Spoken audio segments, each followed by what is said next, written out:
Va ora in onda Auto da Fè, un mondo senza testa, una testa senza mondo, un mondo in testa. On est parti samedi dans une grosse voiture, faire tous ensemble comme pique-nique dans la nature. En emportant des paniers, des bouteilles, des paquets et la radio. Jean-Pierre? Buongiorno a tutte le ascoltatrici, buongiorno a tutti gli ascoltatori da Giulio Cainarca, ben trovati al primo appuntamento con Auto da Fè di questa settimana. Abbiamo omaggiato con Dick Hyman al pianoforte, con Honeysuckle Rose Fats Waller, abbiamo omaggiato a modo nostro anche Elias Canetti. Possiamo entrare nel vivo della trasmissione di oggi, una trasmissione che fa luce e si focalizza su un tema del quale abbiamo parlato tante volte anche in questa trasmissione, ovvero la questione degli innocenti in carcere, gli errori giudiziari, le vittime raccontano, gli esperti discutono, che è il titolo, peraltro, di un convegno che è stato promosso dall'Accademia di Merano, un istituto di cultura italo-tedesca organizzato dal dottor Kuno Jakob Tarfusser, sabato 30 maggio scorso a Castelmareccio, in quel di Bolzano appunto, e al quale ha partecipato naturalmente il dottor Tarfusser, che vedo già collegato con noi, che ringrazio per la sua presenza stamani. Buongiorno e grazie, dottor Tarfusser. Buongiorno a lei, buongiorno a Martina. Agli ascoltatori ovviamente. Martina Piazza, che anche gli ascoltatori di questa radio conoscono perché ci siamo sentiti tempo fa in relazione a un suo lavoro, L'erba dei vicini, evoluzione di un'indagine, il libro che era l'estensione della sua tesi di laurea. Martina Piazza è criminologa e è di nuovo con noi, cosa di cui la ringrazio. Era anche presente, è stata una delle anime del convegno che ho citato poco fa. Buongiorno e grazie intanto Martina. Anche a te. Buongiorno Giulio, buongiorno dottor Tarfusser, sono molto felice di essere nuovamente ospite di questa trasmissione, grazie dell'invito. Allora, il tema è di grandissima attualità, poi magari sfioriamo anche l'attualità di questo tema, ma soprattutto io direi partiamo dai lavori di questa giornata intera, dalle 9 della mattina fino alle 19 di sera, un calendario molto fitto quello di quella giornata, dottor Tarfusser. Io partirei da lei, poi Martina si è occupata, come fa peraltro solitamente anche nella sua professione, del racconto delle vittime, che sono state diverse, persone che hanno presentato i loro casi giudiziari di innocenti in carcere. Martina ce ne parlerà poi dopo, no? Ha partecipato anche alla tavola rotonda con i giornalisti Felice Manti, Edoardo Montolli, Max Andreetta, ma c'era anche Alessandro Barbano, c'era il professor Vincenzo Vitale. Per quanto concerne poi la parte dell'avvocatura, Raffaele Della Valle, già difensore di Enzo Tortora e conosciutissimo avvocato, il blogger Federico Liguori, insomma ha messo assieme, dottor Tarfusser, tante competenze, la sua, quella di altri esperti internazionali che hanno concluso la giornata, no? Perché c'è un altro aspetto che mi piacerebbe venisse fuori anche da questa discussione, cioè cosa succede oltre confine, perché è diventato un po' un luogo comune dire che in Italia l'Italia è il paese degli errori giudiziari. Glielo chiedo subito, è così? I numeri cosa dicono? Le dimensioni del problema quali sono? Qui sono intervenuti anche altri due studiosi che conosciamo benissimo anche qui perché li abbiamo sentiti molte volte, e il sito è errorigiudiziari.com, lo conosciamo bene, e da oltre 20 anni si occupa di questi casi di ingiusta detenzione e di errori giudiziari. Partiamo dall'aspetto quantitativo, se ritiene, dottor Tarfusser. Possiamo dire che l'Italia è il paese degli errori giudiziari o siamo in pessima compagnia? Ma no, non siamo in pessima compagnia. Io dico sempre l'errore giudiziario come l'errore è insito nell'uomo, no? nel modo in cui, cioè nel momento in cui si fanno delle cose importanti, il medico, l'ingegnere, cioè importanti nel senso per la vita anche delle persone, il magistrato. È chiaro che l'errore, visto che agisce l'uomo è qualcuno che l'errore lo può fare, no? Lo fa l'arbitro alla partita Certo. di calcio, lo possono fare tutti.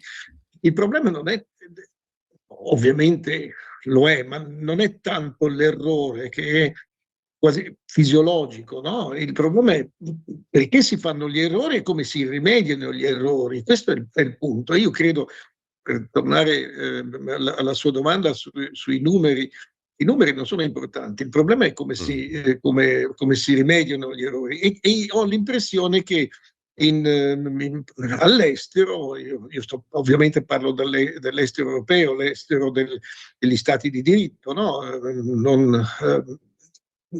Ho l'impressione che ci sia è meno sentito questo dogma dell'infallibilità della magistratura, come lo chiamo io, nel senso che si è un po' più aperti a riconoscere gli errori e a cercare di rimediare a questi errori, no? In Olanda, io sono attualmente in Olanda, si sta discutendo di un automatismo nel risarcimento dell'errore giudiziario, mentre sappiamo che da noi ottenere un risarcimento per un'ingiusta detenzione, sia da detenzione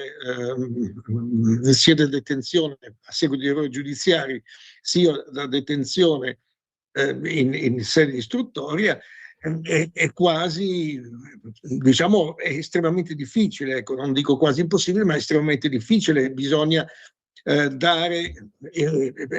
bisogna che sia lo stesso, la stessa persona detenuta che fa richiesta di indennizzo a dare prova che in realtà non era lui ad aver dato motivo al giudice di arrestarlo. Quindi, cioè, è il modo in cui si affrontano gli errori che è molto diverso all'estero, e credo anche che ci sia un attimo più di non so, di umiltà, no? Mentre noi siamo molto, la magistratura è molto arrogante, cioè crede appunto in questa, è pervasa da questo dogma dell'infallibilità, quasi fosse mutuato dal Papa, no? Fuori l'errore è inteso in modo molto più laico, no? Molto meno, cioè è accettato, e si cerca anche di trovare delle soluzioni più adeguate all'errore. Ecco, il dottor Tarfus, lo dico a beneficio di chi non lo sapesse, mia omissione iniziale, parla dall'AIA perché all'AIA ha speso tanti anni della sua attività professionale come componente e poi vicepresidente della Corte Penale Internazionale, dopo aver affrontato brillantemente i problemi dell'organizzazione della giustizia in Italia come procuratore della Repubblica presso il Tribunale di Bolzano, cosa alla quale avevamo già accennato in occasione di qualche precedente conversazione, che le ha portato più problemi aver risolto i problemi che non vantaggi, diciamo così, ma questo ha a che fare un po' con quello che lei stava dicendo, no? Il nostro problema è anche questo ha a che fare col nostro paese, un po' col nostro paese in cui il merito, si parla tanto di merito, di attitudini, di tutte queste cose, ma in realtà non gliene frega niente nessuno del merito, delle attitudini e del miglioramento del sistema, perché evidentemente il sistema è talmente, adesso dico una parola forte, però è talmente corrotto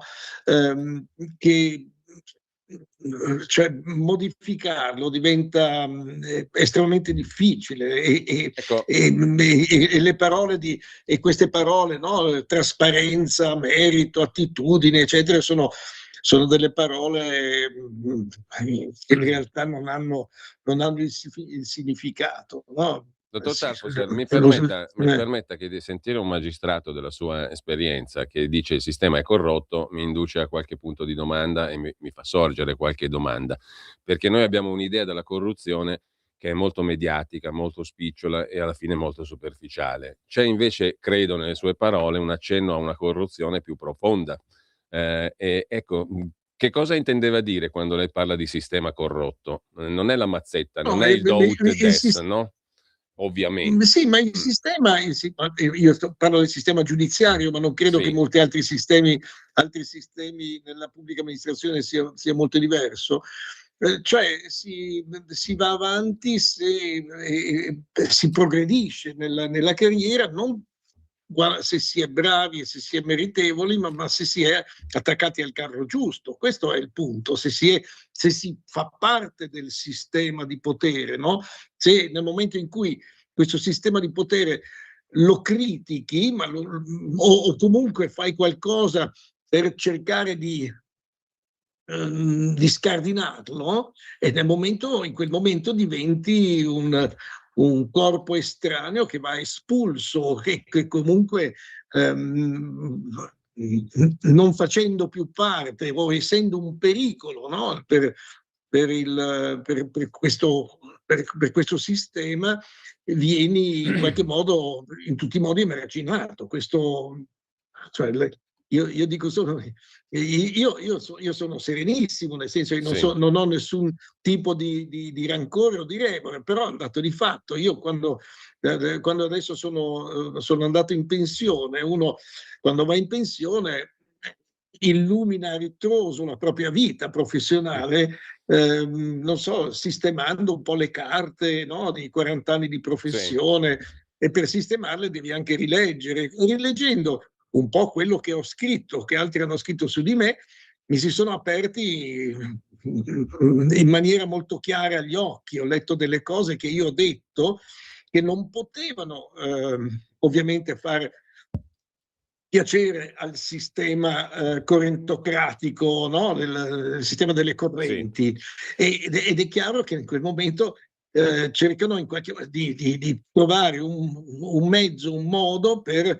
renderti inoffensivo. Il fatto che io sono stato eletto giudice della Corte Penale per 11 anni, non ho, diciamo, rotto più di tanto, anzi ho rotto solo per iscritto, ma per iscritto si possono anche poi soprassedere, ma evidentemente non ho più dato fastidio come ho dato fastidio quando ero lì, no? Già il fatto di avere sempiterno promoveatur ut amoveatur, insomma. Sì, ma sai, il semplice fatto di avere quando ero procuratore di Bolzano, cercato e dato prova, non chiacchiere, ma concretamente, che il problema della giustizia è molto spesso non normativo, e quindi non di modifiche delle leggi, ma molto più banalmente di un problema di organizzazione.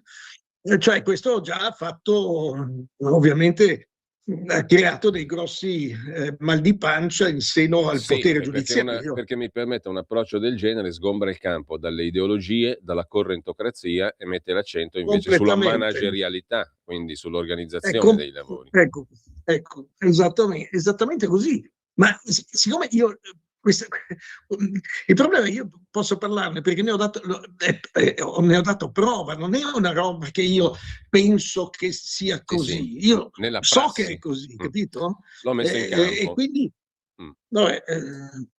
quindi ovviamente hanno pensato questo lo dobbiamo fare fuori perché questo diventa pericoloso rispetto al nostro sistema di potere, ovviamente molto che va conservato, no?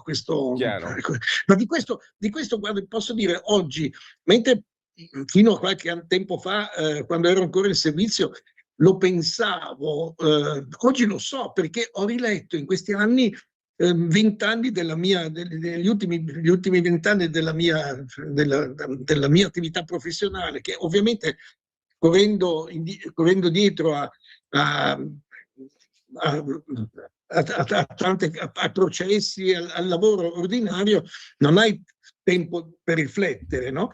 Ma adesso questo tempo l'ho avuto e io lo posso provare che è così, cioè che io sono stato emarginato volutamente e scientemente dal sistema giudiziario, dal sistema della correntocrazia, cioè dai miei colleghi che fanno parte appunto delle correnti e che dominano la magistratura, evidentemente dominano sempre anche la politica ormai. Prima di salutarci, magari, se lei è d'accordo, vorrei tornare brevemente su questo tema, in tema di politica giudiziaria. Però adesso vorrei coinvolgere nella nostra discussione Martina Piazza. Citato prima, Martina, noi ci diamo del tu per facilità e per rapporti pregressi di conoscenza. Ho citato prima il tuo libro L'erba dei vicini, evoluzione di un'indagine, tra l'altro con la prefazione proprio del dottor Tarfusser. E in generale però, sempre per chi non la conoscesse, Martina Piazza, laureata in giurisprudenza, specializzata in criminologia, criminologa certificata, proprio con una tesi sul caso Erba, se non erro, no? si è sempre occupata di temi quali il carcere, la detenzione, la psicologia penitenziaria. È referente regionale per Piemonte e Val d'Aosta per un'associazione, Seconda Chance, che si occupa di introdurre il lavoro, la formazione e lo sport in carcere ai fini del reinserimento sociale dei detenuti a fine pena o ex tali. Si occupa anche di errori giudiziari e di ingiuste detenzioni. Hai raccolto nella tua attività una quantità di colloqui diretti con protagonisti e vittime di mala giustizia e hai svolto anche attività di divulgazione su diverse testate su temi di cronaca nera e giudiziaria che hanno caratterizzato la nostra storia recente e meno recente. Ecco, da questo convegno che citavo in apertura, dall'incontro di sabato 30 maggio, di cui tu sei stata anche parte attiva, parte direi protagonista, che cosa hai ricavato? Quali sono state le storie più utili ai fini di un interesse collettivo, che è quello che cerchiamo di coltivare anche con queste conversazioni radiofoniche? Sì, grazie Giulio. Dunque, la questione degli errori giudiziari è una questione veramente molto delicata che dovrebbe toccare un po' il cuore di tutti, professionisti e non.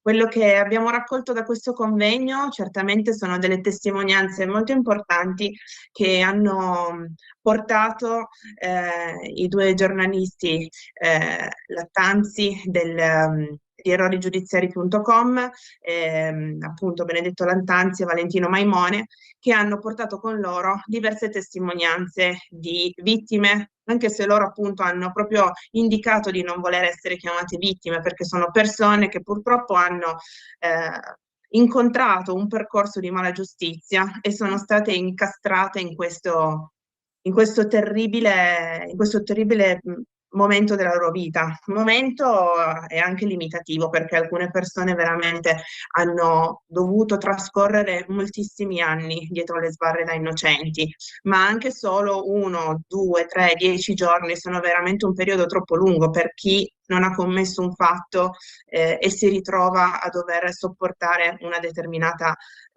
parte della propria vita dietro in carcere. Tra queste testimonianze ne abbiamo ascoltate 6 nello specifico durante il convegno, tutte veramente molto toccanti e tutte che portano con sé quel lato umano che non si potrebbe pensare, vista magari la rabbia, la delusione che c'è quando si cade in questo tipo di tragedia. Eppure hanno avuto il coraggio di raccontarsi nuovamente, di raccontare quello che loro è capitato, per farlo ascoltare a tutti e per far rendere conto, immagino soprattutto professionisti, quindi magistrati, PM, tutte le persone che purtroppo li hanno condotti in questo triste destino per quello che è stato appunto la loro vicenda. Tra questi io ho intervistato anche direttamente sui miei canali Antonio Lattanzi, Diego Oliveri, poi anche Angelo Massaro, che però poi quel giorno non è potuto essere presente, ma conoscevo le storie di tutti gli altri, perché comunque sono persone che alcune delle quali hanno scelto anche di non raccontarsi, ad esempio, più in trasmissioni online, ma preferiscono andare direttamente a portare la testimonianza diretta in questi importanti eventi come quello che ha organizzato il magistrato Tarfusser, proprio per poter parlare con le persone. Credo che sia la parte fondamentale, la parte più importante, quello di potersi raccontare direttamente sia con chi non conosce questa piaga sociale, perché è una vera piaga sociale, sia invece per chi magari se ne è reso protagonista. Alcune di queste persone in altre situazioni hanno ricevuto anche le scuse da parte di rappresentanti della giustizia, che hanno compreso come probabilmente determinati lavori fossero stati fatti superficialmente e anche male, e abbiano condotto queste persone in una condizione drammatica. Queste testimonianze che noi abbiamo avuto sono importanti da conoscere e da ascoltare, perché sono persone che hanno resistito, che hanno trovato una motivazione per non farla finita, perché quando si entra in una spirale di quel tenore non è facile sopportare. Tutti loro all'inizio soprattutto hanno avuto veramente una grandissima difficoltà ad accettare la situazione in cui si trovavano, a vedersi chiusi dentro queste 4 mura, in questi ridottissimi spazi, chiedendosi perché, come mai. Sicuramente il giorno dopo potrò parlare col PM, potrò sicuramente convincerlo del fatto che non dovevo essere qua, eppure non è avvenuto. Per molti di loro, appunto, la condanna è stata veramente lunga, eppure si sono presentati il 30 maggio e hanno ancora nuovamente raccontato questa Ecco, loro vicenda Martina, drammatica. tu hai messo in luce, mi sembra molto bene, un aspetto che anche a me colpisce sempre e che ho ritrovato anche, dottor Tarfusser, in alcune delle sue prese di posizione pubbliche e anche formali, una delle quali poi citerò perché lei ha presentato di recente anche un esposto denuncia proprio in relazione alla vicenda della strage di Erma. Ma la premessa da cui lei è partito, mi corregga se sbaglio, è proprio questo senso di giustizia e di umanità, perché dietro a ogni vicenda, come quelle di cui si è occupata Martina e si è occupato la giornata di convegno che lei ha promosso, dottor Tarfusser, ci sono persone umane, no? C'è la vita delle persone. E a questo punto, per esempio, noto che tra le persone di cui avete parlato c'è anche il caso di Anna Manna, no? Che passa 2 mesi e mezzo tra carcere e arresti domiciliari per un'accusa tremenda, umanamente distruttiva, quella di abusi sessuali su minori. Tu, Martina, ti sei occupata del caso anche parlando con l'avvocato Luca Bauccio, che è stato il difensore di Claudio Foti, no? Il lupo di Bibbiano. L'ho intervistato anch'io 2 volte, l'avvocato Bauccio, abbiamo parlato del suo libro, e quello che mi è rimasto è proprio il senso di danno irreparabile che un'accusa ingiusta ti fa vivere e ti lascia addosso per sempre, perché è difficilissimo uscirne. Ancora oggi io sento colleghi giornalisti che parlano di Bibbiano come se fosse successo quello che non è successo. Quindi il lupo di Bibbiano non morirà mai sostanzialmente, avrà sempre un'ombra di lupo intorno a sé e sulla testa, no, dottor Tarfusser? Quindi da questo punto di vista anche l'aspetto quantitativo che per esempio il collega Edoardo Montolli ha messo in luce dando conto sulla settimanale Crimen, cronaca vera di questo incontro, mi sembra significativo perché 8, 9, 10 persone magari entrano nel cono di luce dei media e per poco peraltro. Un altro caso eclatante è quello del signor Zuncheddu, che pure abbiamo sentito qui, persona di squisita umanità, una persona che ha fatto 33 anni di galera e che adesso si trova, a proposito di meccanismi, dottor Tarfusser, riparativi di questa colossale ingiustizia, si trova in alto mare anche per quanto riguarda l'ABC della sussistenza. Lui ha fatto 34 anni di galera ma non vede un soldo, non ha nessuna garanzia se non avesse una sorella meravigliosa e un avvocato meraviglioso e persone meravigliose che gli stanno vicino, quest'uomo non potrebbe neanche vivere. E i numeri sono numeri pesanti. Edoardo li ha messi in fila, Edoardo Montolli. No? Dal 92 lo Stato ha pagato risarcimenti a 31.700 persone. Sono i numeri anche di Valentino Maimone, Benedetto Lattanzi, errorigiudiziari.com. Ma tantissime di più, 31.700 dal 92 a oggi, ma molte di più non hanno avuto risarcimento perché moltissime domande vengono respinte. Moltissimi magari non si danno da fare per avere giustizia. La stima delle vittime di ingiusta detenzione è di 100.000 in 32 anni. Stiamo parlando di 8 o 9 casi al giorno. Allora, c'è una patologia anche nei numeri. Però torno da lei, dottor Tarfusser, per far fronte e per, diciamo così, cercare di ridare quello che è stato tolto a questi nostri concittadini. Come si fa? Come fanno all'estero? Il convegno si è concluso con uno sguardo oltre confine. Ci abbiamo da imparare qualcosa? Certo, noi possiamo sempre imparare da tutti, cioè abbiamo questa presunzione di essere la culla del diritto, però credo che possiamo imparare anche molto da altri paesi. Io ho già detto all'inizio che bisogna accettare, come in tutte le attività umane, bisogna accettare l'errore, ma l'errore intanto, specialmente in certi mestieri come il nostro, come il medico, come non so, tutti questi mestieri molto in cui in qualche modo si maneggia, uso questa parola apposta, si maneggia con la vita altrui, non può essere riconducibile a superficialità, pressapochismo,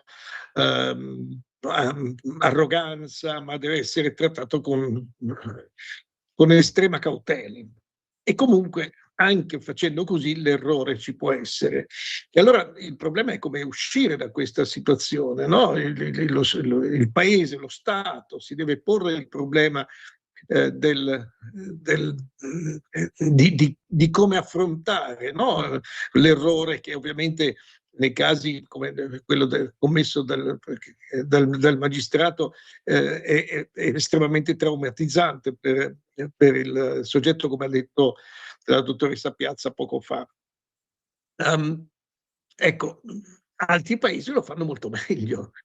Dicevo prima che si sta discutendo qui correttamente in Olanda di un automatismo, cioè tu ho fatto un errore, ecco, tu appena esci, appena riconosciuto l'errore, io ti ricecisco, non devi chiedere, dovrebbe essere un automatismo, ma lo stesso fatto che la persona a cui che ha subito questo errore viene completamente ignorato dal sistema, no? Nel senso che, ma neanche una scusa, no? Non si chiede neanche scusa a questo soggetto. Io ricordo che alla prima del docufilm sulla detenzione di 21 anni, no? Come si chiama? Adesso mi sfugge. Antonio Massaro. Di Angelo Massaro. Cioè io mi sono sentito, ma non l'ho fatto per esibizionismo, nel senso che a me non mi frega niente, però mi sono sentito di andare sul palco e di chiedere scusa a nome della magistratura a questo soggetto che ha fatto 21 anni di galera, no? Poi parlava prima di Zuncheddu. Sì. La cosa folle del nostro sistema, e adesso parlo di Zuncheddu, ma poi perché è un fatto conosciuto, ma poi vi dico qual è la psicologia del magistrato, no? Che si trova di fronte a una richiesta di indennizzo per ingiusta detenzione o una richiesta di revisione. Quando è uscita la sentenza Zuncheddu, che è stato assolto dopo 33 anni dai reati che ha commesso a seguito di revisione, io ho immediatamente detto: questo non beccherà un euro, stavo per dire una lira, no? Sì.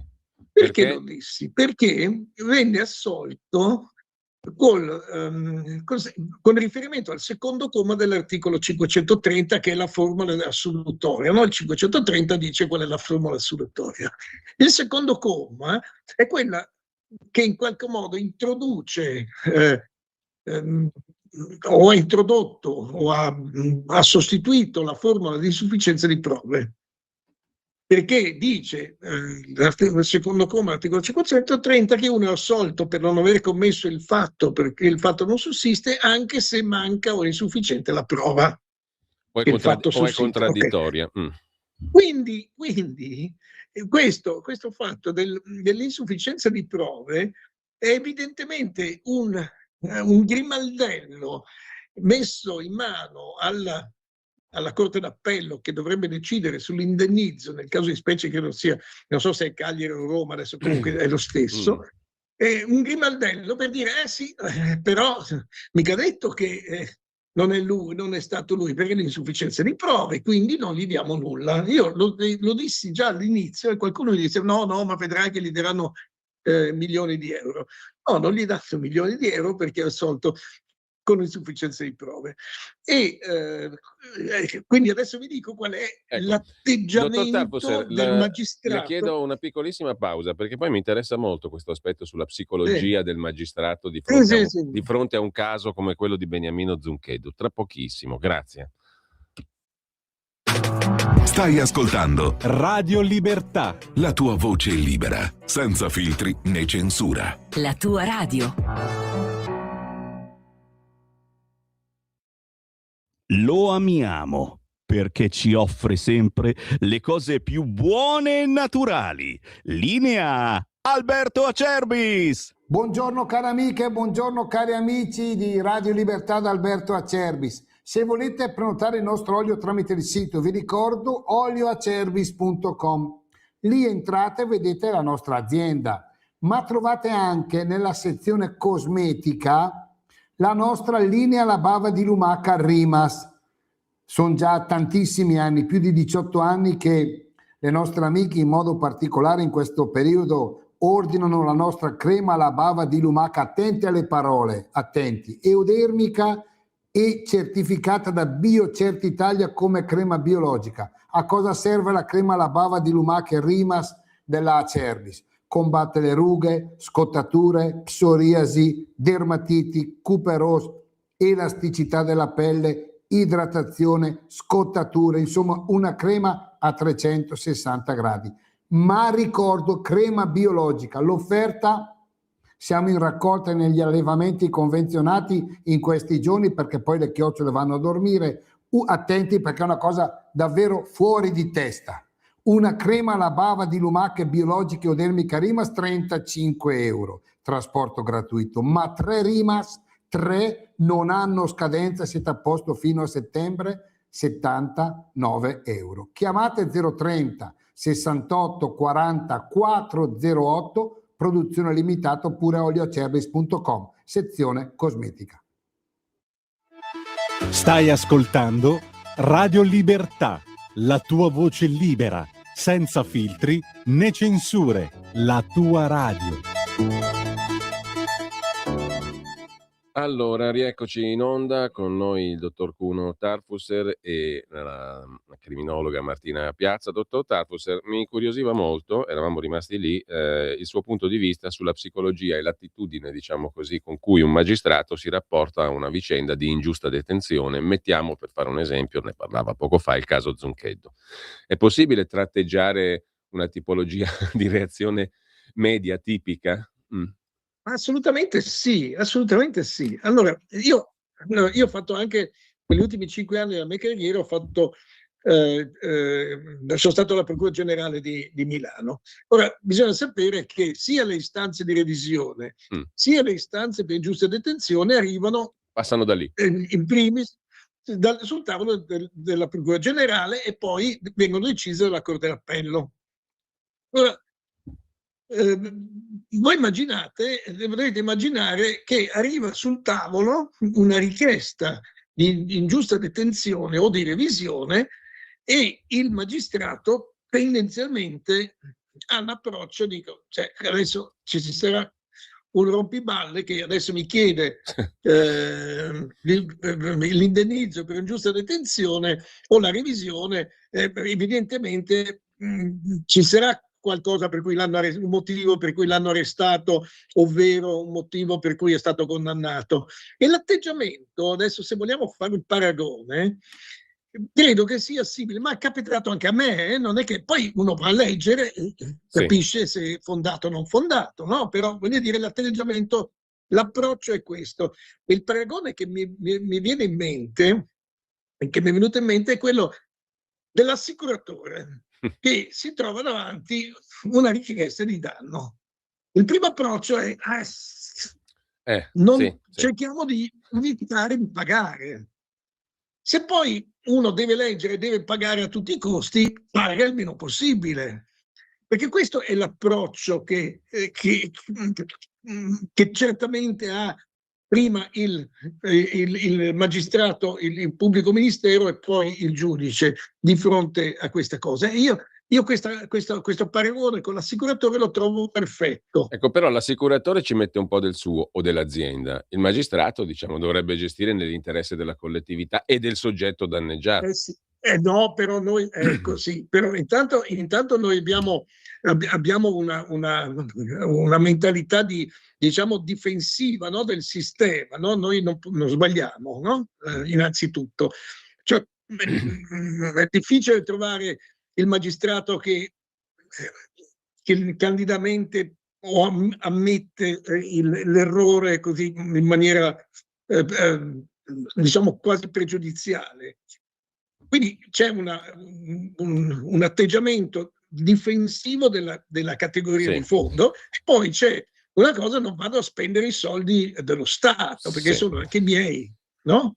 Quindi volevo farle altre 2 domande, ma prima vorrei chiamare in causa di nuovo anche Martina Piazza proprio su questo tema qui, di cui ha appena parlato il dottor Tarfusser, e più in generale su quello che hai sintetizzato da ciò che è emerso in quella giornata di lavori, di quel convegno sugli innocenti in carcere, il 30 maggio scorso. Cosa è venuto fuori dal tuo punto di vista, per le tue competenze? Parlo sia da giornalista, perché fai anche quell'attività di fatto, sia da criminologa.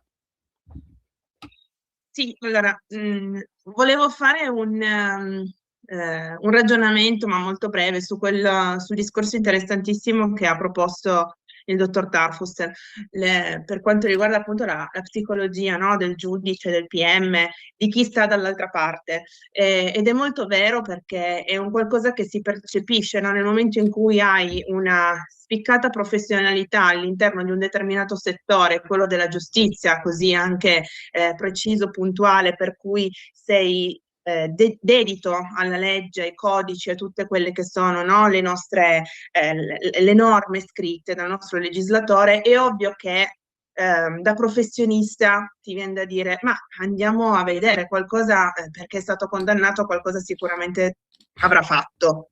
Però questo è un ragionamento, secondo me, dal mio punto di vista, anche molto umano, nel senso che l'opinione pubblica, tutte le volte in cui si fa, come dire, spettatrice di una sentenza di condanna, è prontamente disposta a credere che qualcosa sia stato fatto da questa persona. Quindi trovo che il ragionamento anche del magistrato sia un ragionamento umano, e non per scusare l'errore, ma dico anche loro sono persone, sono umani, che quindi possono sbagliare. Questo secondo me è importante ricordarselo, sia da parte nostra di qua dal banco, ma sia da parte loro, perché come diceva il magistrato, dottor Tarfusser, l'infallibilità della magistratura è un qualcosa di inesistente, cioè anche il magistrato è un uomo, anche il magistrato può sbagliare, e noi applaudiremmo molto volentieri, con grande gioia, coloro che ammettessero l'errore e decidessero di correggerlo, questo errore, per il bene della vita umana di tutti noi. Quindi questo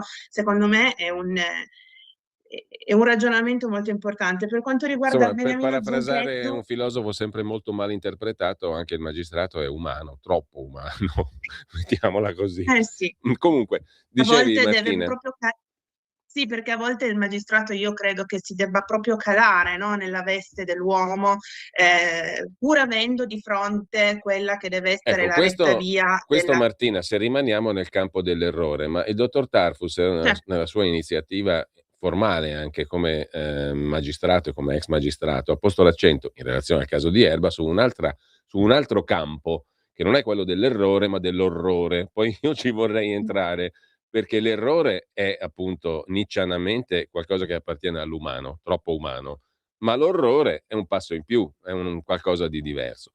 Però ti lascio la parola, perché stavi concludendo questo discorso, poi vorrei tornare dal Sì, era dottor per Tarfus. Sì, concludere, volevo sì. solo un piccolo spunto relativo alle E ti persone chiedevo che poi appunto cosa ne hai tratto poi da quella giornata, in termini di indicazioni operative, pratiche, spunti per affrontare la questione degli innocenti in carcere. fondamentalmente la mia motivazione è quella di riuscire a rendere noto il più possibile quelle che sono queste drammatiche situazioni, sebbene sia importante cercare di non darne, cioè averne sempre meno. Purtroppo però la tendenza è quella contraria. Dall'altra parte posso dire che nel mio privato ricevo costantemente anche messaggi da persone che si trovano in situazioni molto delicate, dove c'è già stata una sentenza di condanna definitiva, e che stanno lottando per ottenere la revisione del loro processo. Quindi queste persone ovviamente non posso fare i nomi, perché è ancora tutto ovviamente in fase di lavori, però è un ambito in cui è necessario a un certo punto far luce dal punto di vista anche dell'informazione. Questo spero di poterlo riuscire a fare anche con tutti quelli che in questi mesi poi mi hanno anche scritto. Infine, quando ritorno solo alla domanda precedente che avevi fatto nel primo blocco, per quanto riguarda Anna Manna, lei mi ha colpito molto, e io poi in separata sede le ho fatto una domanda a cui non siamo riusciti a rispondere, perché non so quante persone se la siano posta. Nella sua situazione, nella sua terribile vicenda giudiziaria, che ovviamente include anche le vite di bambini innocenti, mi sono andata a chiedere: ma di questi bambini come si sa come ne siano usciti? Perché poi Lei ha subito un'ingiusta detenzione, ha subito 2 anni terrificanti in cui è stata in carcere, ma questi bambini che hanno dovuto fare determinate dichiarazioni, hanno dovuto portare determinate testimonianze di fronte ad adulti, di fronte a giudici, di fronte a una questione così grande. Chi se ne è occupato di poter recuperare anche, no, il benessere di questi poverini? Ecco, questo è anche un altro ragionamento che dobbiamo fare sulla base di quelli che sono gli errori, cioè le persone che dietro soffrono di tutta questa schifezza, se posso dire un termine molto sotto il terra. profilo dell'informazione al quale accennava adesso Martina Piazza, dottor Tarfusser, il magistrato davanti all'errore giudiziario, il magistrato assicuratore, come lei l'ha efficacemente e icasticamente dipinto prima, si trova a ragionare diversamente se c'è appunto informazione / pressione mediatica sul caso oppure no? Perché mi viene da dire questo: per esempio, in questa fase noi siamo davanti al caso Garlasco, che non sto neanche a commentare e a introdurre perché è talmente penetrato in tutti gli ambiti dell'informazione quotidiana che qualsiasi parola è superflua, ma ci sono casi ipermediatici come quello di Garlasco in questo caso, che magari, non lo so, lo chiedo a lei, hanno influsso sul magistrato assicuratore davanti all'eventuale errore giudiziario, in questo caso quello commesso nei confronti suppostamente di Stasi, oppure i media contano fino a un certo punto? Perché ce n'è un altro di caso che i media, alcuni, hanno trattato, lei se ne è occupato, e mi riferisco alla strage di Erba, però alle spalle della vicenda di Erba non c'è una procura che sta facendo una nuova indagine come quella di Pavia. Allora a me viene questo sospetto: il giornalista, nel caso di Garlasco, si sente protetto dall'ombrello largo, poderoso della procura, del procuratore, e si permette di fare quello che non fa nel caso di Erba, o lo fanno molto in pochi. Lo hanno fatto le Iene, non è poca roba, non ha una trasmissione priva di pubblico, quindi da un punto di vista mediatico c'è stato anche sul caso di Erba una riapertura del faro di attenzione. Però diciamo, se non c'è la procura alle spalle succede poco e niente. Sto ragionando male, dottor Tarfusser, o c'è un fondamento in quello che dico? Ma guardi, il problema è, allora, io posso dare due distinte risposte alla sua domanda. La prima che mi viene è che tendenzialmente di fronte alla mediaticità dei casi la magistratura o i magistrati che poi in qualche modo devono occuparsi del caso si chiudono a riccio più che aprirsi, si chiudono a riccio nel senso che non vogliono farsi insegnare il mestiere dall'esterno. Sì. Io invece credo che la stampa abbia un grandissimo compito, quello della critica. Critica vuol dire della valutazione, no? Della valutazione anche dal punto di vista del cittadino normale, sì, delle cose anche in modo non tecnico, no? Questo da un lato. Per quanto concerne la differenza tra Erba e Garlasco, mi viene da dire semplicemente che a Pavia c'è un procuratore diverso rispetto a quello che ha rispetto al procuratore che ha fatto l'indagine di allora, no? Nel senso, Napoleone è arrivato da un paio d'anni a Pavia mentre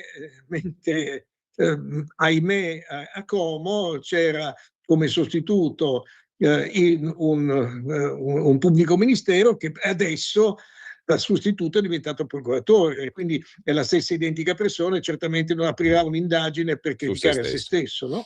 Evidente. E l'aspetto mediatico, secondo lei, è condizionato dal fatto che dietro ci sia un procuratore che indaga piuttosto che no?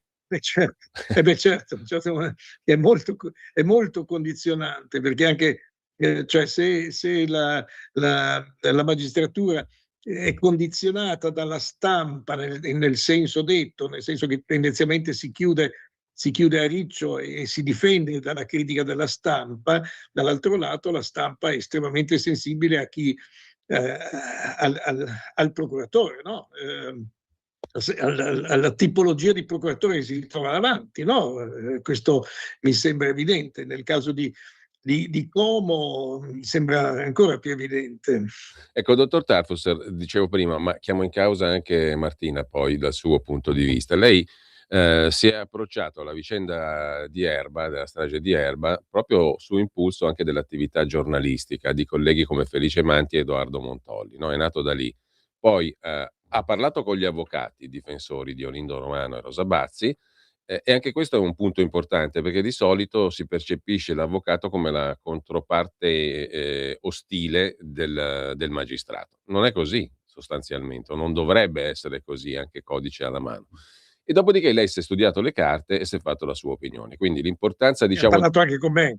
Ha parlato anche con me. certo. Cioè, ha parlato Martina Piazza ha parlato anche con me, voglio dire, cioè, lei ha affrontato in maniera olistica, no? Ecco, La problematica, non si è focalizzato, non è andata in una direzione, cioè ha cercato di vedere, ecco. di avere sul tavolo tutte le opinioni. No? Ecco, e lei su questa vicenda ha detto, partivamo dall'errore, abbiamo ragionato intorno all'errore, ma lei questa vicenda l'ha definita un orrore, no? Questi due ergastoli, a Olindo Romano e Rosa Bazzi, lei li ha definiti orrori. Che differenza c'è fra l'errore e l'orrore? Visto che lei ha presentato anche un esposto denuncia su questa vicenda ai magistrati di Perugia e di Venezia, con una notizia criminis piuttosto grave, falso ideologico, per azione o per omissione. Quando un magistrato o un inquirente compie questo tipo di azioni ipotizzate, non sta più facendo un errore, sta facendo un orrore. Allora, l'errore, come ho detto, come dico sempre, è fisiologico. L'orrore non è fisiologico. L'orrore è determinato da superficialità, adesso non dico da dolo necessariamente, ma certamente da pressapochismo, superficialità, arroganza, e chi più ne ha più ne mette. Che Erba sia frutto di un orrore guardi, io lo dico da quando ho iniziato, da quando ho finito di studiare il caso. Rosa Bazzi o Olindo Romano non dovevano neanche essere condannati in primo grado. Questo è quello che io sostengo, cioè è molto il fatto, cioè il caso è molto più chiaro di Garlasco oppure di Bossetti a Ragambirasio, no? Se parliamo di un altro fatto di cui si discute, secondo me, per il semplice fatto che non dovevano neanche essere condannati, cioè questi non c'entrano nulla, ma assolutamente nulla, e questo è l'orrore, perché le prove della loro non colpevolezza sono già nati sin dal primo grado. E io e le dico solo questo, ma tanto per fare l'esempio più concreto, più comprensibile, perché poi ce ne sono altri.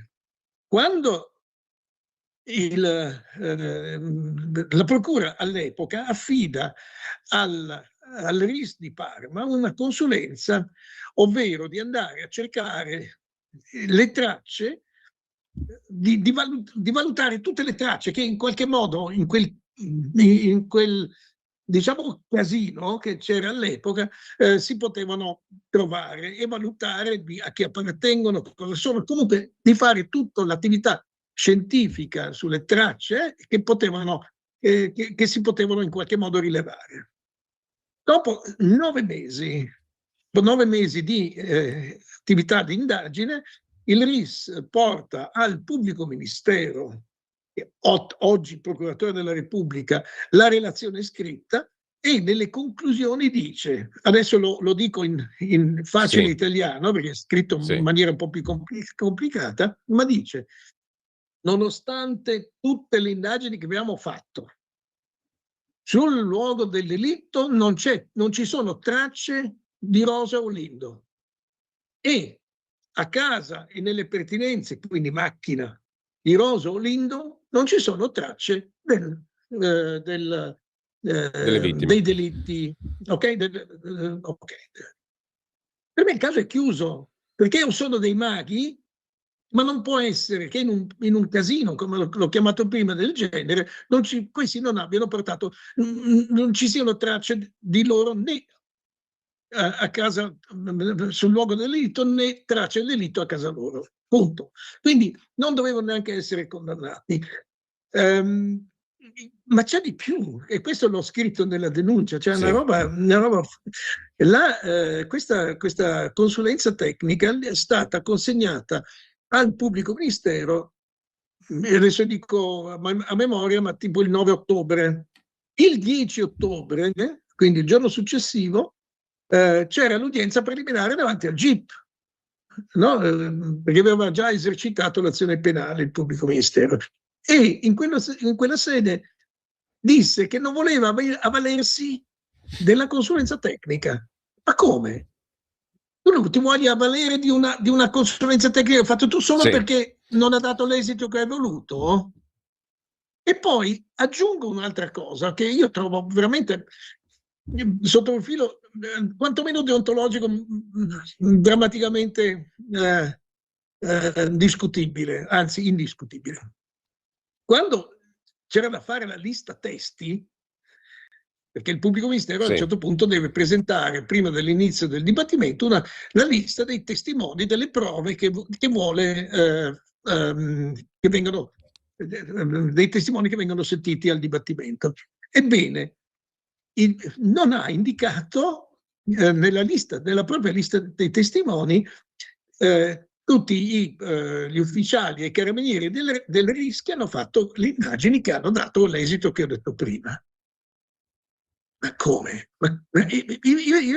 Cioè tu devi cercare la verità, non è che devi far condannare qualcuno pur di condannare qualcuno.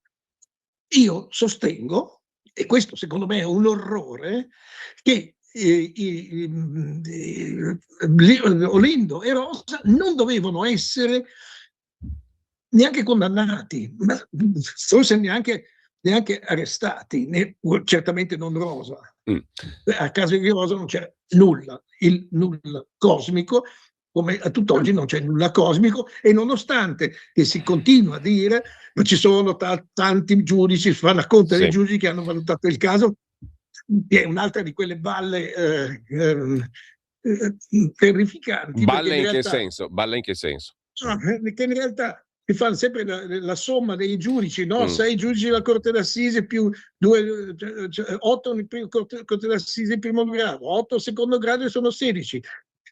Poi 5 in Cassazione, sono, eccetera, eccetera. Si fa la conta, no, dei giudici, senza pensare che in realtà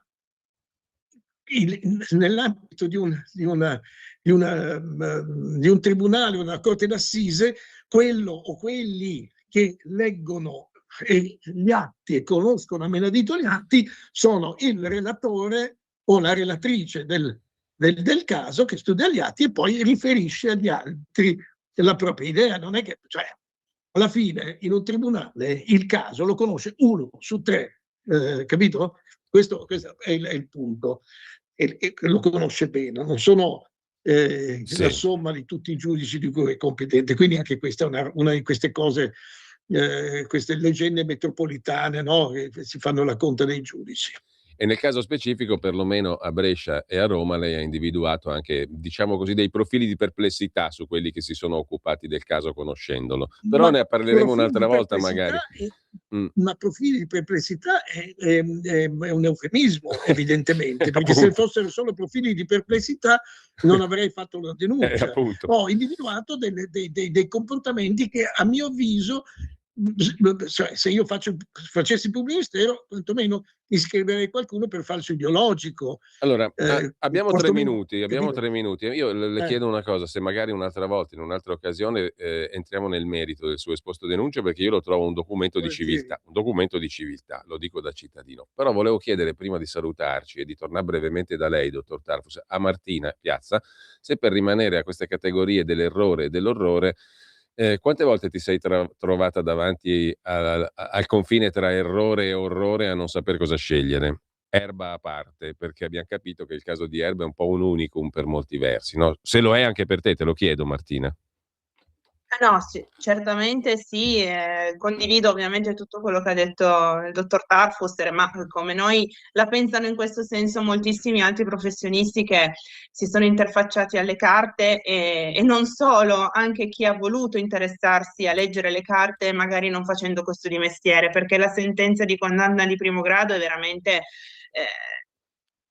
eccezionale per poter identificare tutte le imprecisioni che ci sono anche nella descrizione di tutte quelle che sono le prove a loro carico, sarebbero a loro carico secondo loro. Quindi io ad esempio anche nel mio libro ne ho parlato molto della sentenza di primo grado, Sì. perché poi è un po' quella su cui si basa tutto il resto. Quindi sì, un vero errore come questo, scusate, e come questo sicuramente diverse altre situazioni che ho potuto conoscere, non a questi livelli, perché quello della strage di Erba è veramente ad altissimo livello da questo punto di vista, visto anche tutto quello che purtroppo è accaduto, ma gli errori giudiziari in generale comunque fanno rabbrividire e sono delle situazioni orrende, perché comunque dal momento in cui viene distrutta la vita di una persona che viene incarcerata per poi qualcosa che non ha commesso, da lì si compie veramente un orrore anche nei confronti della giustizia e della verità che tutti dovremmo perseguire. Quindi